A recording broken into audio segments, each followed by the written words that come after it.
Welcome back to another episode of Harmonious at Lunch, the show that fuels your business success. I'm Brandon Gano, your host and guide through the world of harmonious business growth. Today, we're unlocking powerful strategies with industry experts to help your business thrive. If you're a business owner, entrepreneur, or executive, you are in the right place. Join me and our incredible guest today on the journey to clarity, growth, and success. It is time to revolutionize your approach to business. Let's dive in with another episode of Harmonious at Lunch.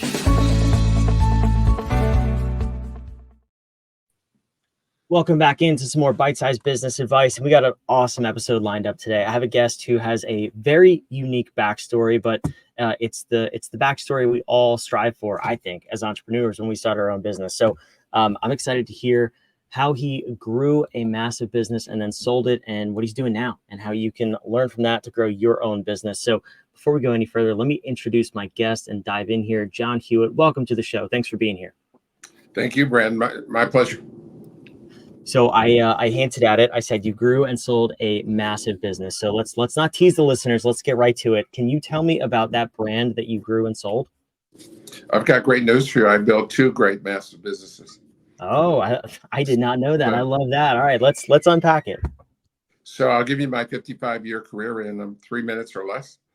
I started when working at H&R Block while I was at the University of Buffalo. Loved it.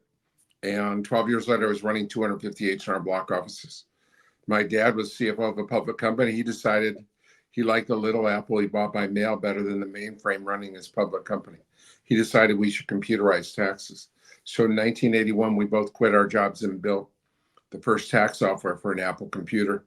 No one wanted it, way ahead of its time. There weren't even 500,000 PCs in the country, and got lucky and found a company here in Virginia Beach called Mel Jackson Tax Service. We bought 6 offices from Mel Jackson's widow, merged the two companies, changed the name to Jackson Hewitt. We went public and built it. Today, it's the 23rd largest retail chain in the country. We sold it 15 years later for $483 million. Went on to become a billion-dollar company. So my first large venture was creating a billion-dollar company, 23rd largest in the country. Sold it, and I had a 3-year non-compete, but it didn't cover Canada because Jackson Hewitt's never gone to Canada. Having grown up in Buffalo, I knew the Canadian tax system. I'd done Canadian taxes. So we opened Liberty Tax in Canada, and within 3 years became a top 100 retail chain. Now I've done top 100 US, top 100 Canada. Came back to the United States in 2000.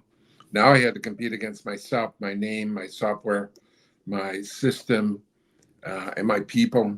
And yet we grew. Not only did we grow faster than Jackson Hewitt, we grew faster than them and H&R Block combined.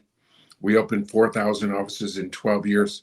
My second public company, my second $500 million company, my second one of the top 100 retail chains in this country. No one else has ever done two. Again, I sold my stock, and 5 years ago, 6 years ago now, we started Loyalty Brands. And the reason we call it Loyalty is I have over 25 people that have been with me over 20 years that have been with me, some all the way back to Jackson Hewitt, most just with Liberty. And we're our fastest growing. We have 8 different franchise systems. Our fastest growing is, believe it or not, we're out of tax. We have a tax fast growing, but mobile dog grooming, Zoomin' and Grooming. It's going to be my third top 100 retail chain. I'm the only one that's done it twice now. Third time's a charm. I'm done doing it again. So that's my 55-year career in a nutshell. And I brought in one thing to add. I've changed lives of tens of thousands of people. I brought in 5,200 franchisees, including many partnerships and hundreds of thousands of employees. It's an incredible story, and it's one that's you said you're the only one to do it twice. So I was going to say super rare. It's literally the only one. And I've never heard a story even remarkably close to that. So what I'm curious is, growing and selling a company for $500 million and to do that multiple times is very complex. Most people don't even cross the $1 million revenue mark in their small businesses. We're talking about something that's such a different scale. I want to understand, I mean, we have a limited time here, but I want to understand from your perspective, like, what were the key things that helped you grow both of those brands, and now that you're doing again with this brand, that we can take and replicate in our own small businesses? Yeah, I wish I could cover it in a few minutes. I do a weekly webinar where I give guidance to uh, small businesses and people that want to get into business, people that want to improve their lives. And a few weeks ago, I was asked, "What's the number one most important attribute?" And I told them, and then it occurred to me that's the number one question I get asked is what's number one. I like the way that you said it is what are the things, because it's not just one thing. And so I said I love top 10 lists, starts with the 10 commandments. And so I have top 10 lists for all my companies. These are the 10 most important things. And I said, well, you know what I'm going to do? I've never done this. I'm going to come up with 10 most important things to have massive success. And I thought I could only, when I was saying it, I thought I'd probably only get 5 or 6 and then have to build on it. Next morning, I sat down and in 5 minutes, I wrote 10. And then before I did the next week's show, I came up with 2 more. So my top 10 is actually 12. And I will let me see if I can quick read that for you and tell you what they are. But I don't have time to go into any depth because my presentation was about almost an hour on all of these 10 things and explaining the each of them. So one of the things for sure is integrity, doing what you say you're going to do. You'll always be successful if you do what you say you're going to do. Secondly, is doing what's best for every person you meet, not what's best for me, but what's best for them. Third is commitment to improvement. To have the best system, it has to be improving. You can't just stay still. You got to be improving. You have to listen. Most people don't listen. They listen in order to decide what they're going to say. You have to listen to everyone, especially your customers and your franchisees or employees that are closest to your customers. You have to have a relatively accurate view of the future of that industry, of your company. So vision's important. You have to be able to delegate. Delegation is the biggest disease I've seen in management in my life. Is almost everyone can't delegate well. Hard work. Everything worthwhile requires hard work. There's no easy paths. Culture. It's success isn't about how smart you are, how educated you are, how experienced you are. It's about the culture of your organization. You have to have the right attitude. And Tom Watson Sr., the founder of IBM, said, give me 100 people with great attitude or 100 great engineers. I'll always take the people with great attitude. You can teach engineering. You can't teach attitude. You have to build systems. So to have a great company, a large company, it has to be systemic. You have to have solve things with systems. You can't have one-off every day and fight fires all the time. You have to build systems to stop fires before they start. So there's my 9, my first 10. I didn't get the important one yet, but next one is you got to get everyone to buy in. When you're a leader, when you're a builder of a founder, a leader, the CEO, the chairman of the board, you have to get your customers to buy in, your investors, your franchisees, your employees, everyone to buy in. And you have to create audacious goals. You can't just have minuscule goals. When I bought Mel Jackson, they had 6 offices. H&R Block had 9,000.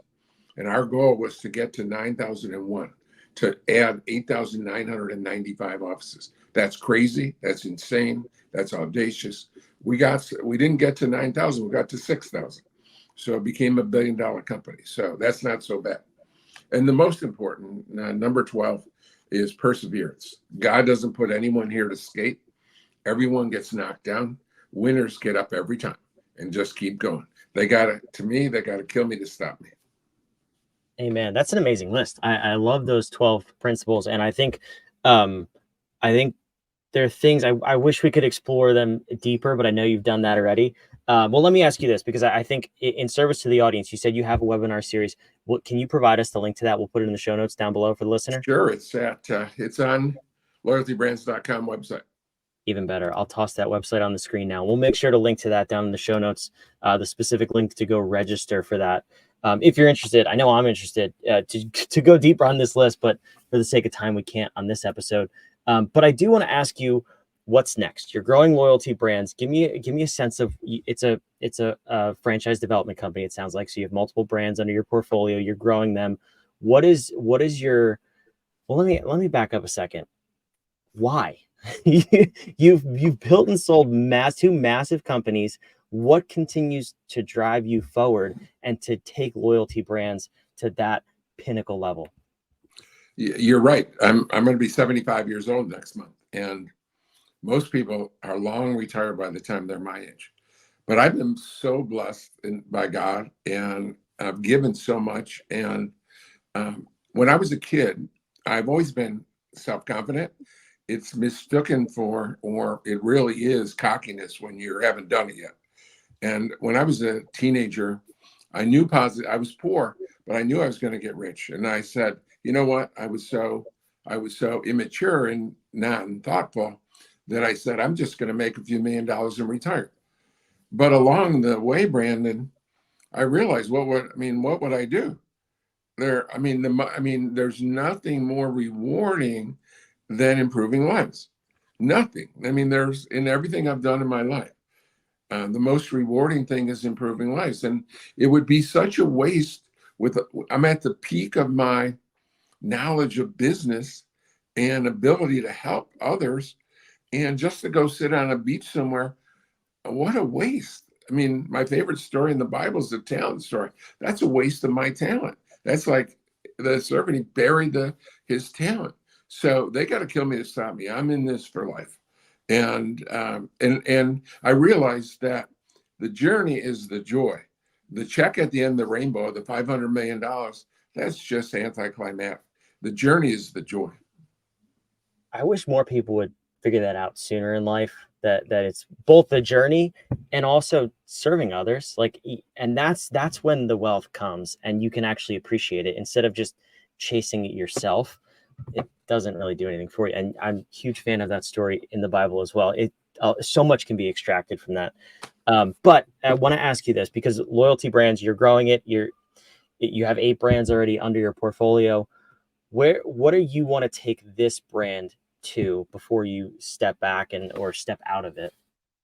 Before I answer that question, let me say this, that you just give me number 13 on my top 10 list. So, and I owe it all to you. Well, I want to know what it is. I've said this before, but I've never applied it to the top 13. And that is, I learned in the journey that you can never outgive what you receive. You can never outgive. So giving is the 13th principle of becoming incredibly successful. And I've never, ever, virtually, if ever, received more from the person I gave it to. So if I did something for you, Brandon, you don't give me more back. I don't even allow you to, because I don't want to be in people's debt. So, but I get it from something else. I get some other gift from some other direction. So my new 13 that I just invented, that I've said before, but I didn't put it in the top 10, is you must be a giver. Give, and you will receive more than you can ever give. And you asked me my goal, back to the goal. My goal is in each brand, in each of our 8 brands, to be number 1 in that industry, to be number 1 largest in that industry. And there's some audacious, large industries, like H&R Block still has 9,000 houses. So, but there are some industries I love, the pet grooming, the mobile grooming will be number 1 this year. There's no national presence. So we're going to be the King Kong by December of this year. We're going to be the King Kong in mobile grooming. And within 5 years, it's going to be a household name. If you think mobile pet grooming, you're going to think Zoom in grooming. That's so awesome. And what I already know, because of what was on your list, because of perseverance, that you won't stop at number 1. You're going to continue to grow it. Listen, if you're listening to this and you're like, I want to know more, I want to be part of this company, this brand, it's on the screen. Go check out the webinars, go see what other brands are in that portfolio and how you can join and be part of an amazing company. I can just tell. I don't need credit for number 13, by the way, John. That's all you. You can have that. I'm so grateful you shared your time with us here. I do have one more question before I let you go here, and it's a question for a question. I want you to leave the listener with a powerful question that they can ask themselves, whether this is something that you ask yourself on a daily basis to grow your company. What do you want them to think about after this episode to help them grow their company to the next level? Almost everyone I talk to, interview, even my employees, my children, my grandchildren, most people do not have 3 to 5 year goals. So what are your goals? And I mean, if you don't know your goal, you could be going in exactly the wrong direction. That is so true, John. We gotta wrap up here. This has been an episode packed full of knowledge that you should put on half speed and listen to 7 times to really dissect this. I appreciate you being here, and for you watching and listening wherever you are, make sure you subscribe so we can keep bringing these episodes to you every single day of the week. We'll see you on the next episode of Harmonious at Lunch.